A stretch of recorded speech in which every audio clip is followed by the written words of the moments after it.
A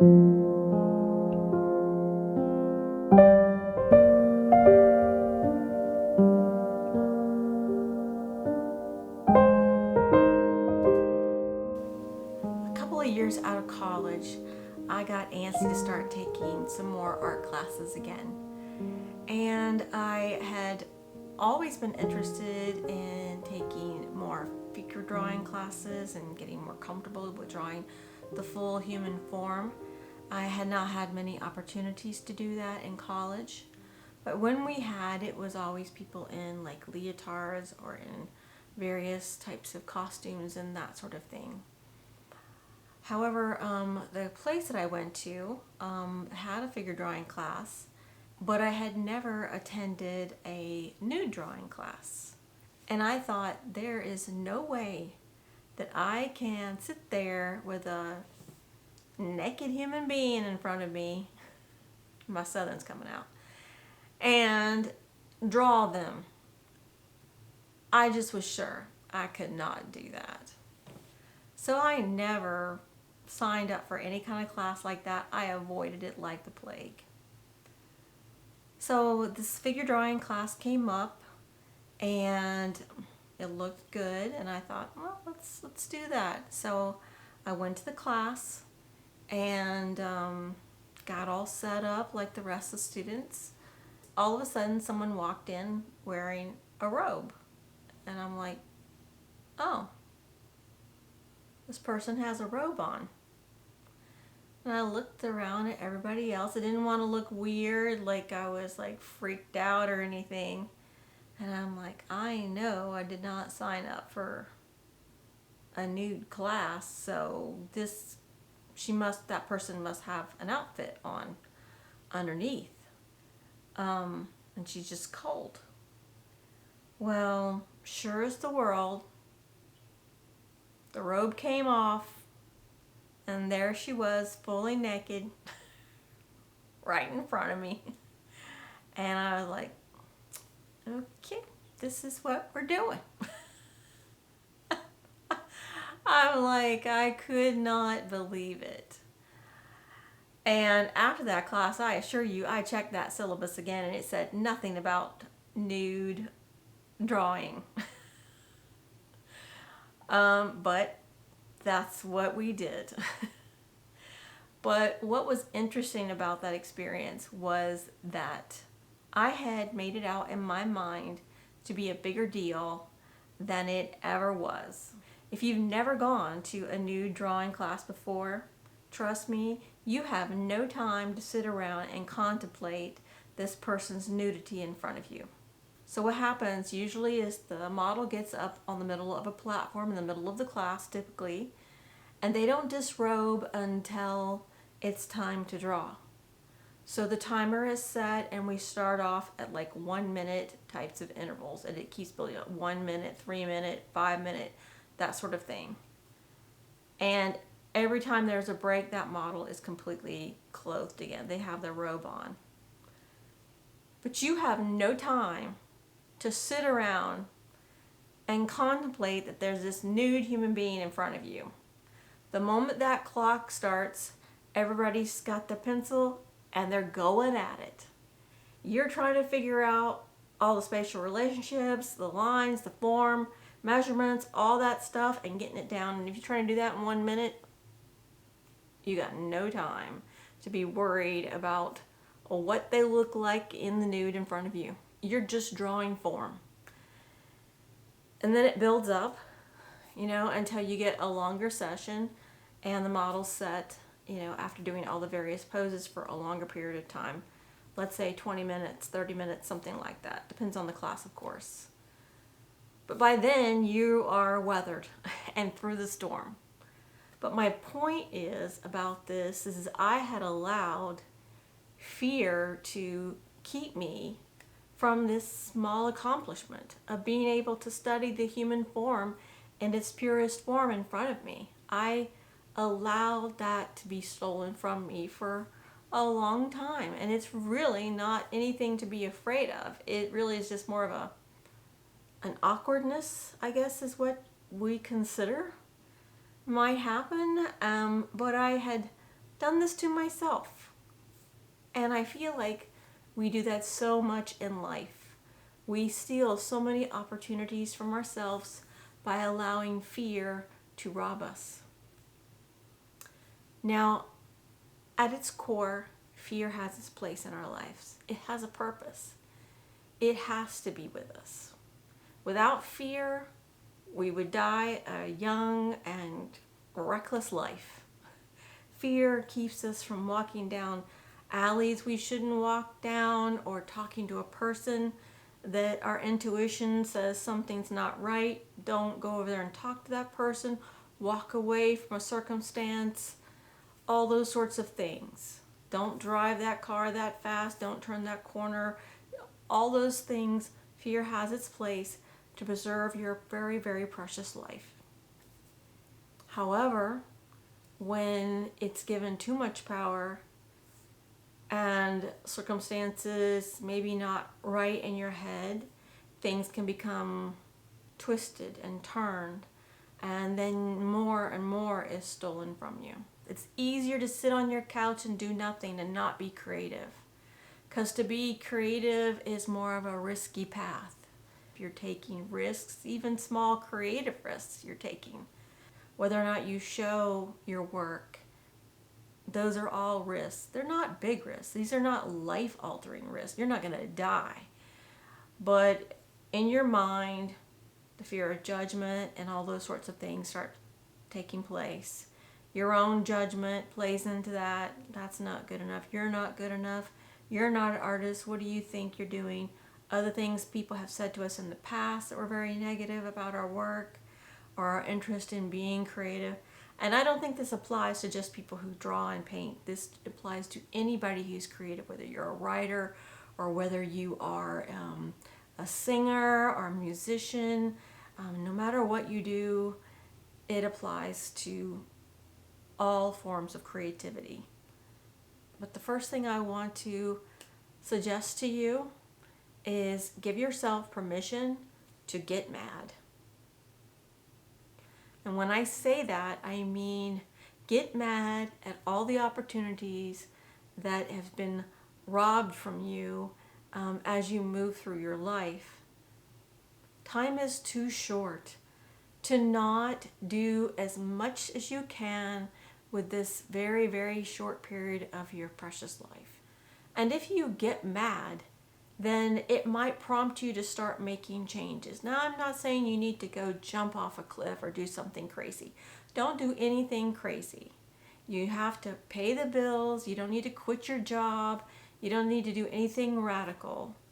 But just allow yourself to contemplate the fact that so many more opportunities could be opened up to you if you just allowed yourself to see the fact that you had given fear your permission to steal joy from you. And when I think about that, it makes me mad. Whether people come and go in your life, you're the one that has to live in your life.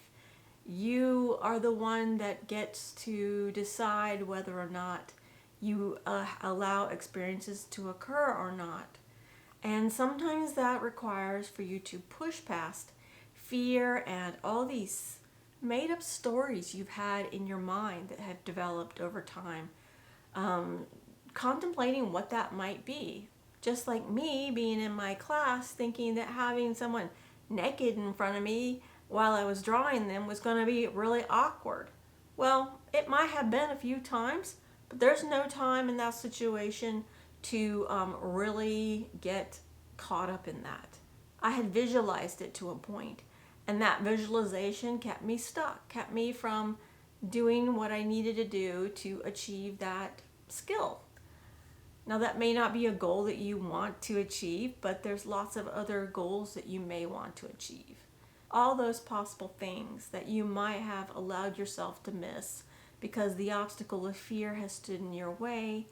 I feel that once you've gotten mad, try to come up with scenarios, very easily achievable scenarios where you can ease yourself into becoming braver and pushing past fear.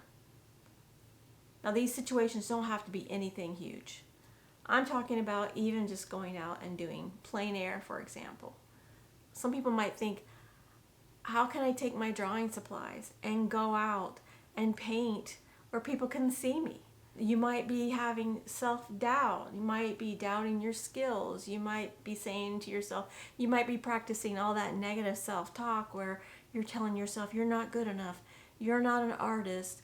What if they think this or what if they think that? Well, who cares? Who cares what these people think? These people will walk past you. They might ask you questions and then they'll walk away and you'll never see them again. So it really doesn't matter what people think in those brief situations. However, you don't have to do something really big and bold right out the door. So one of the things I suggest is trying to go to a local coffee shop or a restaurant that's really quiet. So find some place that's maybe not a super popular restaurant where everybody's at. Try going in the middle of the day, during the middle of the week, the work week if you can. You could bring a sketchbook, you could bring an iPad, you could bring just a regular book or a couple of things. Even your phone will help you with that moment or two of uncomfortability that you might encounter. But just try it, ease into it as I said, and go there and just sketch for a few minutes. You don't have to have anybody coming over to you.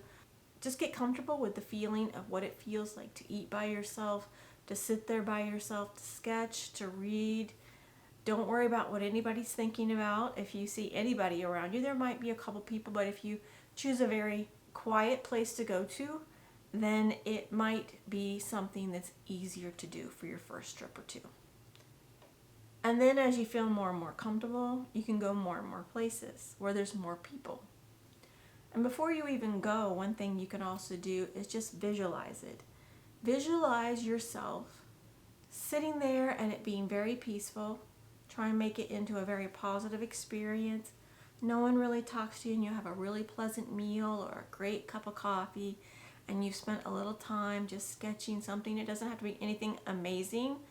It could be, you could just play with colors for a few minutes. Nothing big. Have your bagel, your meal, your coffee, whatever, and then get up and leave. And then imagine yourself already being past that, being back in your car, feeling confident that you did that. But just imagine yourself back in your car, realizing that you had accomplished your goal.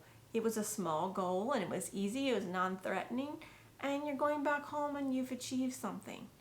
And then keep building on that success.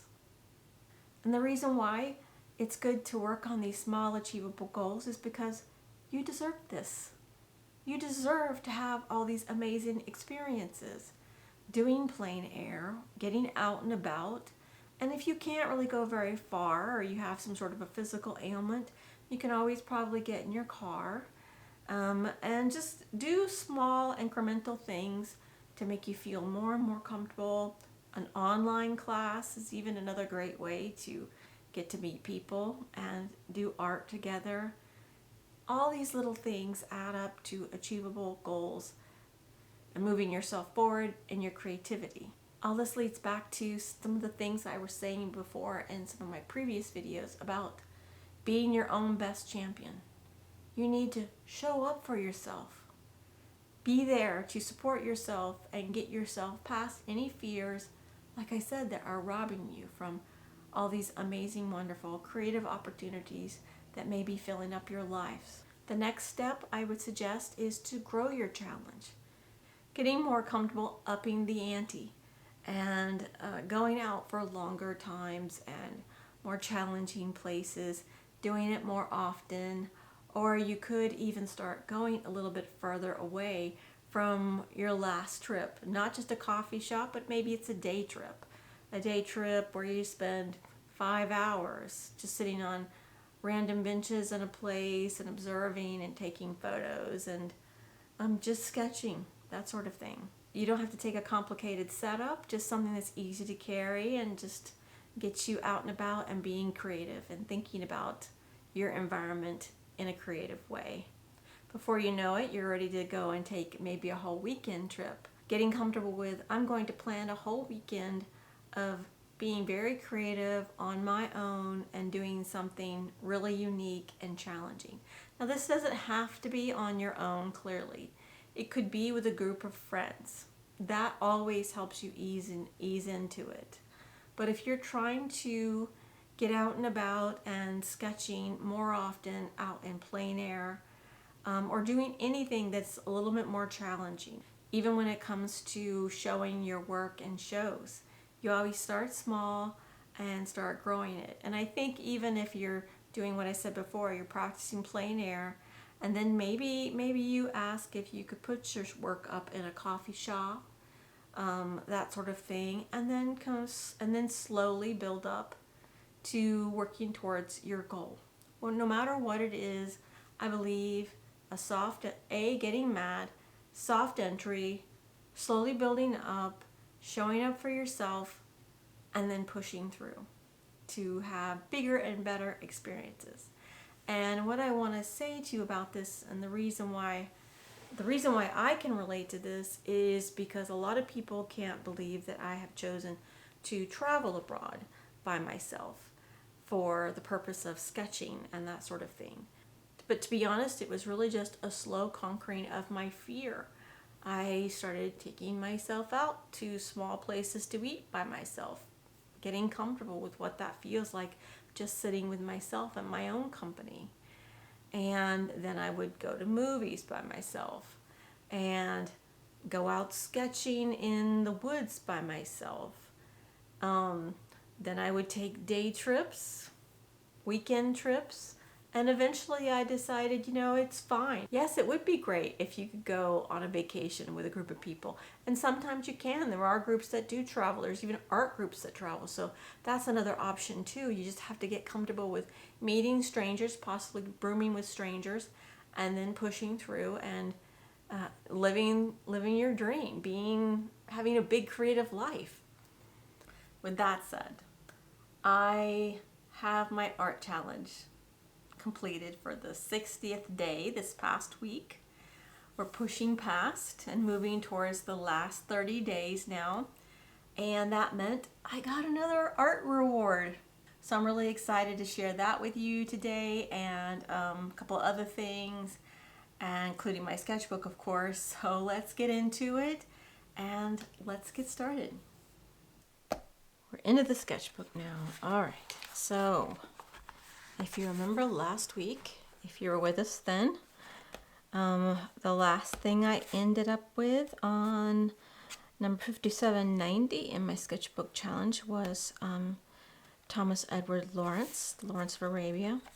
And then, because that was the same night I was doing filming and editing and posting to YouTube, I almost forgot to do a drawing till the very last minute. And so I ran in here and grabbed a leaf and started a quick leaf, but it's not much detail, but I call it good. So that's what I did, edit day. That's what I called it, edit day. Then the next thing I did, so these are some wooden blocks from, I'll bring it up closer if you can see it. Some wooden blocks from my childhood, believe it or not. And it was a great exercise for perspective. And if you're trying to learn perspective, getting some wood blocks or some paper boxes at Michael's. I love the little brown boxes that you can get at Michael's or Hobby Lobby, like ones that you're supposed to decorate, but they're brownish colored. And you can draw them at different angles and learn how perspective works using those. But I did these and it turned out fairly good, I feel. I was pretty happy with them. It was a fun exercise, but I felt like it needed something to complement. So I chose to do my rubber duck. The only problem with my rubber duck was, and I know some people don't like for me to give myself my own critique, but being my own work, I feel like, obviously my critiques are not a reflection on anybody else or what anybody else draws like or where they are in their art journey. This is just my own critique for me, and that's how you improve. If you're able to give yourself your own critique and you slowly improve as you go. So, going back to the duck, I struggled a lot with this little duck because the angles are very unusual. It's not something that you are used to seeing because everything's exaggerated as a toy, and the head is huge. And so I kept drawing it, and I don't know if you can see up here, but it's got all kinds of like sketch marks where I kept adjusting the drawing, and I used a pencil quite a bit, and I kept rubbing it out. And then I was afraid I was going to lose some of my definition on the roundness of the duck. So I left more graphite on it than I normally do before I started putting the paint down. And then he himself started looking, I think, a little muddy. And, you know, just looking at what he's really supposed to look like, I still wasn't very happy with the drawing on this duck. So he'd be something I might like to go back again. I might have to keep doing some studies of him at different angles to see if I can improve my drawing skills on something so completely unique like this, and see if I could take it further. And I think oil painting would be really good to do. I had tried to paint him one time before. The drawing turned out really good. I liked it to begin with, and then I lost it. And yeah, I didn't like it in the end. So I really think this duck is adorable, and I would like to eventually get him done, but I wasn't happy yet. But again, my own self-critique. Everybody has their own place in their journey, and this is mine. And you know, that's one thing as an artist, you're supposed to be able to get comfortable with hearing other people's professional critiques and taking your own critiques without getting upset. And obviously you don't want just random people, just, you know, it can be hurt, it can be hurtful. So the person giving a critique has to be careful if they can, and just point out something that, you know, you need to keep working on, because like I said, I'm still working at stuff myself. All right, then I just picked up an apple at the store, and I did that the next day. My apple turned out fairly good. I liked him. I think I got a pretty good likeness, and you can see the values of the light being on this side, and it moves into the darkness over on this side. And all in all, I was pretty happy with my apple. And the shine here is, that's a little bit of gouache that I popped in to help with the shine. And then the next day, I saw this beautiful little drawing of N.C. Wyeth, which is Andrew Wyeth's father. Andrew Wyeth's father, N.C. Wyeth, was a famous illustrator, and he always had a complex about not feeling like he was an artist or a painter. And he wanted to be more of a painter, but he struggled with it. So he did a lot of different things like this, and still never feeling really great about his own work. And but I thought it was really beautiful, and I loved the material that was behind this flower. It looks like you could tell it was just a cloth that he had folded up in his studio, and he just laid it out and put some irises in this vase that they had.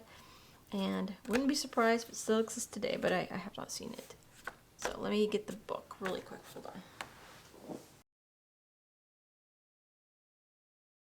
This book is huge. It's by K.E. Jennings. I think it might be pretty hard to find if you tried to find it. But what I did was this vase right here. That's what I used as a reference. I'm trying to hold it up so you can see it. But you notice how he even painted in the little white folds in the painting, and you can see where it's crinkled and the shadows are. But I love all the little painterly, very purple gray little accents indicating the cloth, and I thought it was really beautiful. So that's why I did that guy. Then the next day I also chose to do another Wyeth painting, this guy right here, which is this giant painting right here. Of course, it's in oil and it's massive. 82 by 159. It's huge. And I was just interested in this, oh, sorry for the glare, this image right here. Let me see if I can zoom this out a little bit. Okay.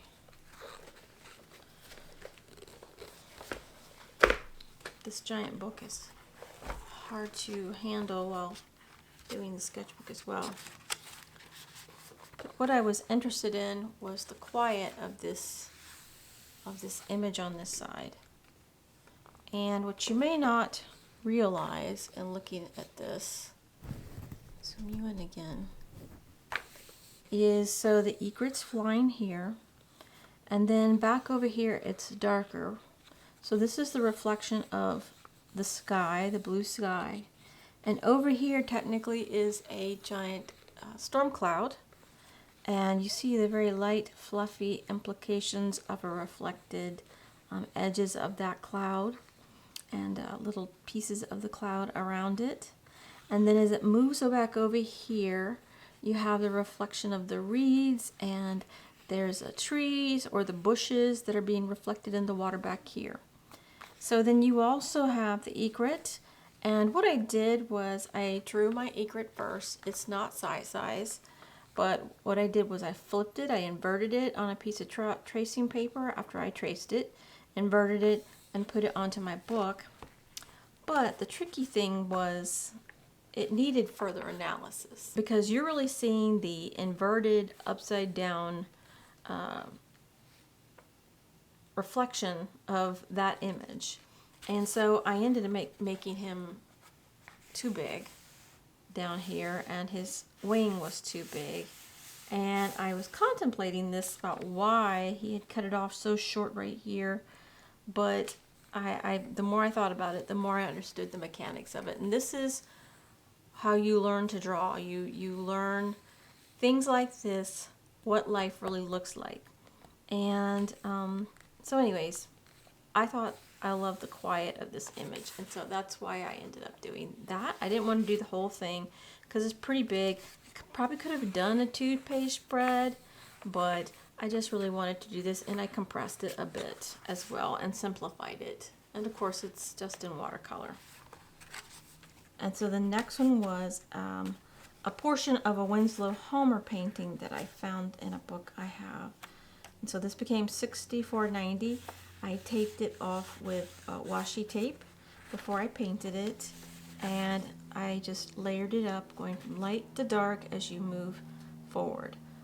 The darks always should come on last. So it started with the sky, a little bit of the green grass, did the clouds, then I started building up all these other layers. I think I put in the blue of the mountains, and then the darkness of this tree here was the last thing I did.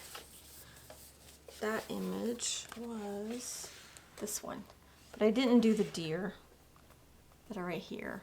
I just did the tree and mountain. I thought the tree had interested me. It's kind of weird and wavy, and so that's what I chose to do that day.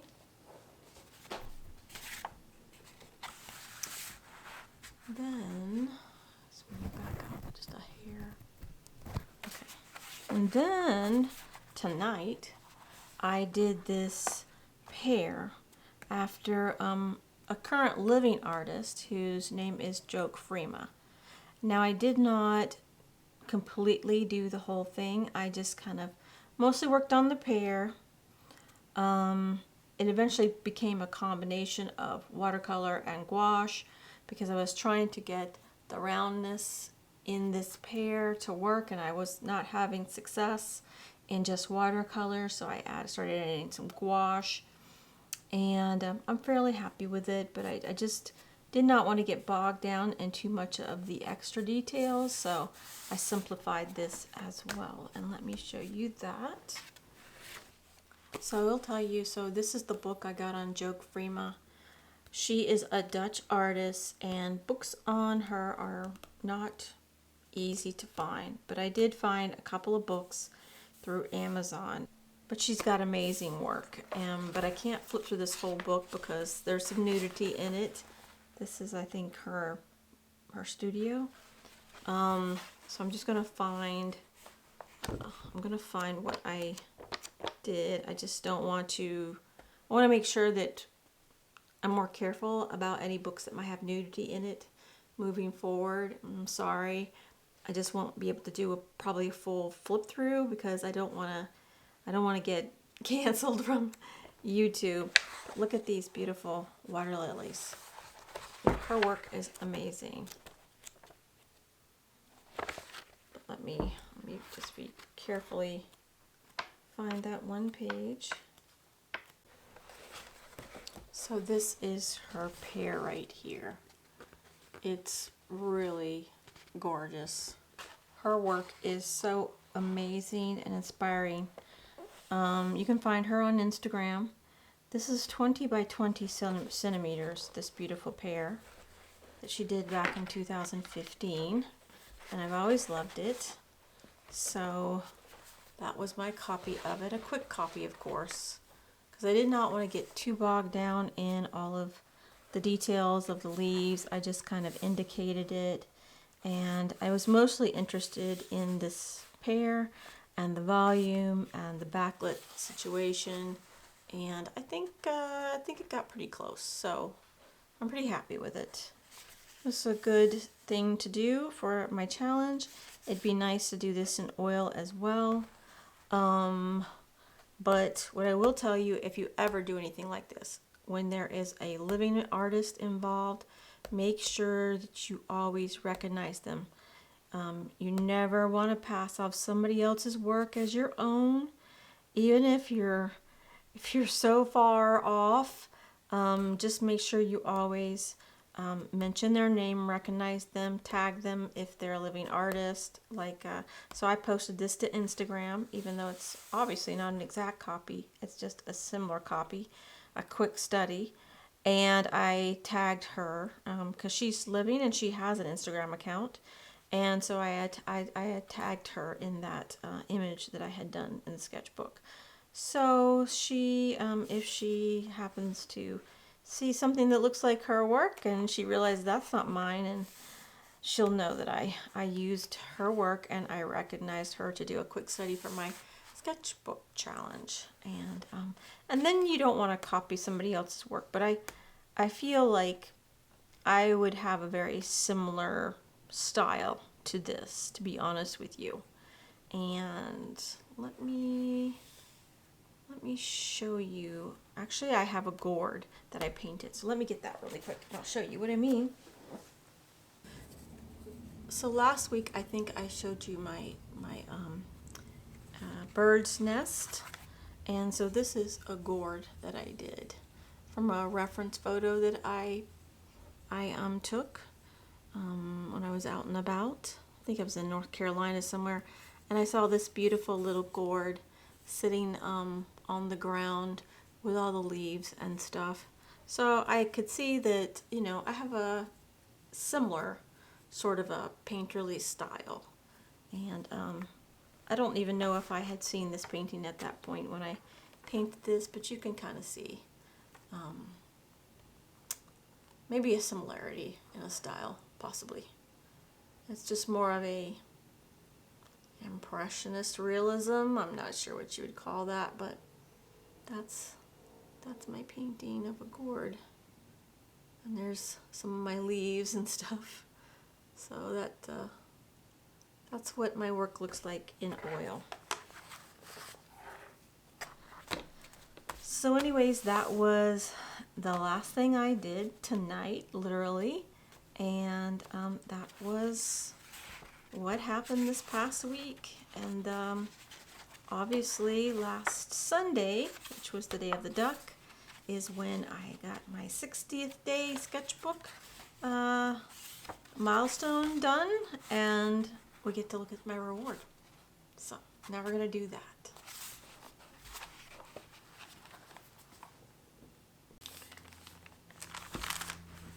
Okay. This time I got something kind of fun, and I got something practical, and then I just got something inspirational. So I'm going to start with this big item right here. I don't know what you might think it is. So I will say that this is a needless item. I got this just to play, and I'm sure you're going to want me to show you what I can do with it, but we don't have time today. But I'm going to show you what it is. I love the packaging. It's beautiful. I can get it out of here. Okay. Guesses yet? Alright. And this is actually, I think, something you could use as a brush holder, but it is a giant brush. It's for like, clearly nothing to do with what I normally do. I really just got this to play because I like the idea of, I've seen the Japanese use big brushes and play with black ink, and that's just something that's interested me. And so this is just a synthetic hair brush that I found online. Please don't ask me exactly where I got this brush. I mean, it was off of Amazon. You might be able to find it, but I know that it was a search for me to find this one, and I just, ended up just getting it. And I really didn't even know I was going to share it for this challenge, but I thought when I got it, I'm like, that's kind of fun. If I find it, I will put the link down in the information area of this video, just so if you're interested, hopefully it will be there. But yeah, so it should be fun playing with that. I'd like to do something kind of big and abstract, just having a whole bunch of ink and just playing with how that feels, just to move a bunch of ink around. Anyways, completely random, I know, but it seemed very fun to me. Then I got something very, very reasonable. This is Faber-Castell Pit Graphite Matte. It's supposed to draw with less of a sheen to it, and I wanted to give that a try. Now I do have another type of pencil. Now let me hold on one second, that I have not used. These are the other pencils I have, which I haven't even used just yet. So these are called Black Wings, which are a lot more expensive. And I think I have not used them yet, and I've had them for a while, so I haven't even tried them. They're made in Japan, and it's a mixture of graphite and clay. And it's supposed to have less of a sheen as well.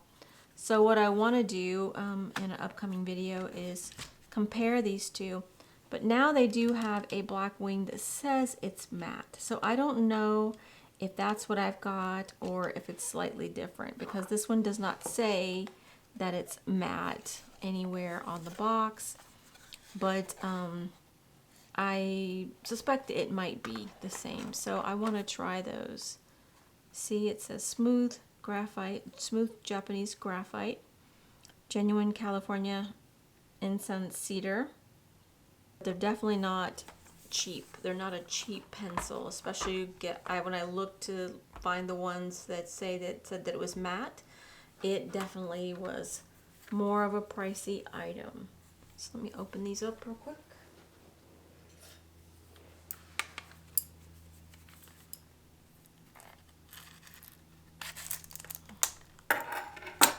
to stab myself or anything.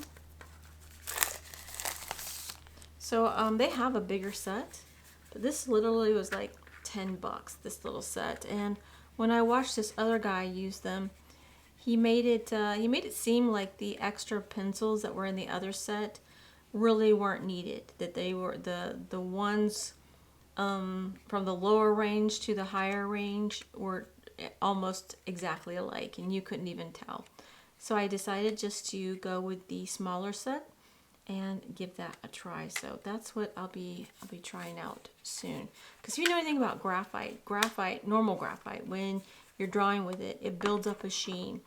And I think, so maybe we'll do this on our next video, and I'll show you, I recently shared my portfolio of my graphite drawings on a short, if you saw that. And so I'll pull out some of those drawings and we'll look at them, and I'll show you that sheen, and then we'll test these to see if it would have less of an impact, to see what the performance is compared to regular graphite. So that's that little reward. I hope you like those. Then one more thing. The last thing I got was this book on Whistler. And I'll tell you why I got this. Let me get my scissors here. Why I got this book was, so there was an exhibition on Whistler's watercolors a few years ago, and I just happened upon there was a YouTube lecture that was given at that time, and it also led back to a website on the exhibition. And there was a whole series of lectures that you could watch, which I watched, and I found really interesting. And so I ended up ordering the book online, and I can't remember how much this was, but this book is still available if you're interested in it, and it should be safe to flip through. And of course, it being an exhibition book, sometimes, I don't know why they do it, they make sometimes the text so big, and it doesn't have as many watercolors in it as I wanted, but there's some really beautiful ones, like very quick types of watercolors that he did, kind of more abstract. Love that.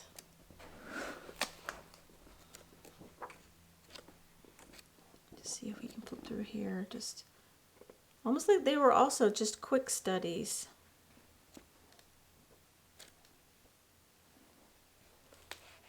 Love that. Love the touch of red.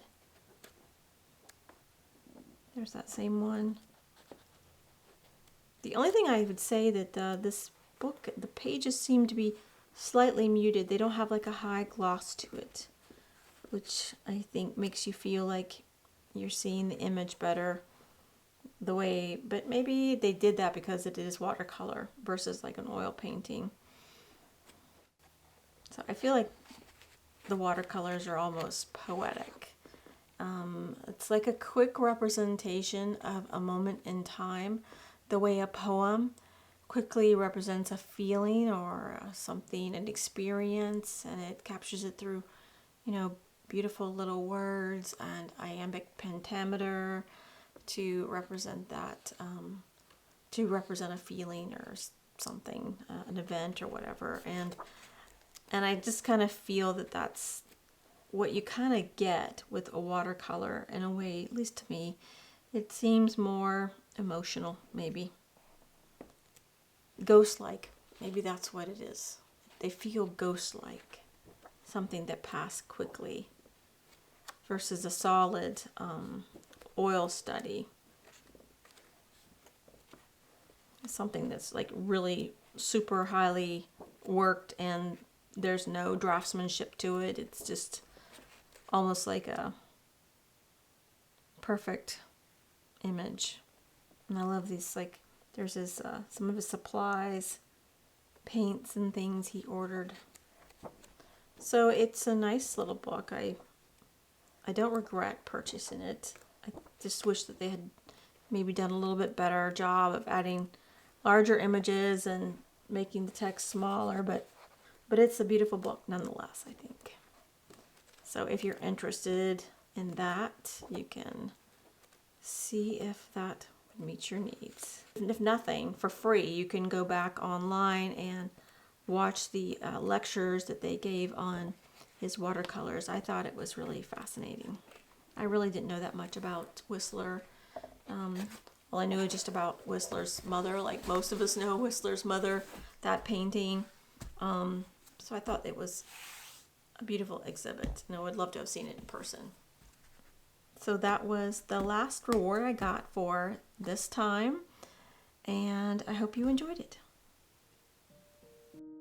Well, I guess it's time to wrap up this video here, and I thought I'd just share a few minutes of my sped up process of painting the apple in my sketchbook. I'm sorry that the video was possibly a bit more rambly than I had anticipated this week, but I really feel passionate about encouraging you and encouraging myself to be brave and push through fear and living our biggest and best creative life.